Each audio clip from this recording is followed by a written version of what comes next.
এক ছোট্ট গ্রামে থাকতো এক ছেলে, নাম ছিল রাহুল। তার ছিল অনেক বড় স্বপ্ন। সে একদিন বড় মানুষ হতে চাইতো, কিন্তু তার পরিবার ছিল গরিব। সে জানত, যদি সে কঠোর পরিশ্রম না করে, তবে কিছুই অর্জন করতে পারবে না। একদিন রাহুলের বাবা তাকে বলল, রাহুল, এই গ্রামে কোনো সুযোগ নেই। তোমাকে শহরে যেতে হবে যদি বড় কিছু হতে চাও। রাহুল ঠিক করল, সে শহরে যাবে। সে নিজের প্রয়োজনীয় কিছু জিনিস প্যাক করে চলে গেল।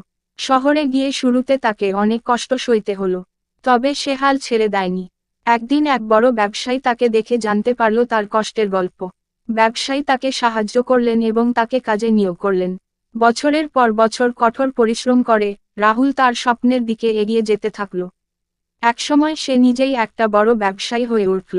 গ্রামে ফিরে এসে সে তার পরিবারের সকলের জন্য সুখ শান্তি নিয়ে এলো।